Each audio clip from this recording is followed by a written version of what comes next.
આગળ વાત કરીએ બનાસ ડેરીના લાખો પશુપાલકોના હિતમાં એક ઐતિહાસિક નિર્ણય લેવાયો છે। ચેરમેન શંકરભાઈ ચૌધરીના નેતૃત્વમાં આ મહત્વનો નિર્ણય કરાયો। હાલમાં પશુ આહારના ભાવો સતત વધી રહ્યા છે।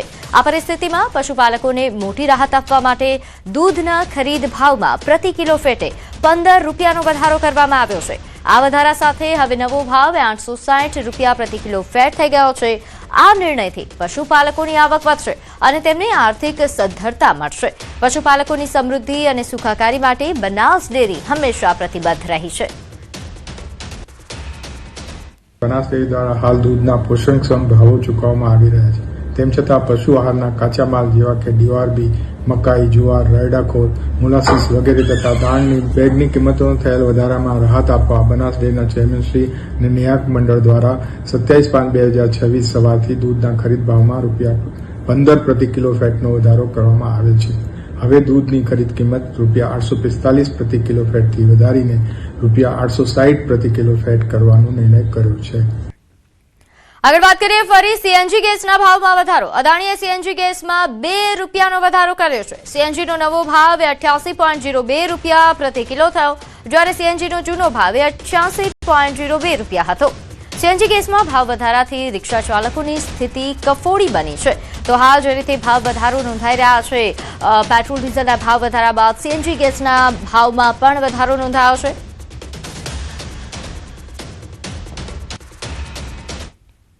સીએનજીના ગેસના ભાવ ઓછું કરે, મોંઘવારી એટલી બધી છે એ રિક્ષા ચાલકોને પોસાતું જ નહીં। 88 રૂપિયા થઈ ગયા। હવે સીએનજી ગેસ ભરાવે એ આ રિક્ષા ચલાવે કે બચત કરે, કશું થતું નહીં આમાં। એના મોંઘવારી એટલી બધી છે ને તો રિક્ષાનો ધંધા નથી। ઉપરથી સીએનજીના ભાવ વધતા જ જાય છે, એનું કોઈ લિમિટ જ નહીં। એકવાર ના હોય તો 50-100 રૂપિયા વધારી જ નાખો એટલે અમને શાંતિ થાય, પછી વધારે નહીં તો સારું છે।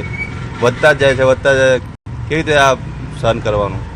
રોજબરોજ મોંઘવારી વધી રહી છે અને પેટ્રોલ, ડીઝલ અને હવે સીએનજીના ભાવમાં પણ વધારો થઈ રહ્યો છે। ત્યારે આજે ₹2નો જે વધારો છે તે સીએનજીના ભાવમાં થયો છે, એટલે કે 88.2 રૂપિયા આજનો ભાવ છે તે અમદાવાદ શહેરમાં સીએનજીનો જોવા મળી રહ્યો છે। જો કે જે રીતે ભાવ વધારો થઈ રહ્યો છે તેના કારણે જીવન જરૂરિયાતની ચીજ વસ્તુઓ પર પણ અસર પડી રહી છે, કારણ કે પેટ્રોલ, ડીઝલ અને સીએનજીના ભાવ વધતા હોય છે ત્યારે ટ્રાન્સપોર્ટ પણ મોંઘું પડી જતું હોય છે અને તેની સીધી અસર છે તે માલ સામાનની સપ્લાય ઉપર પણ થતી જોવા મળતી હોય છે।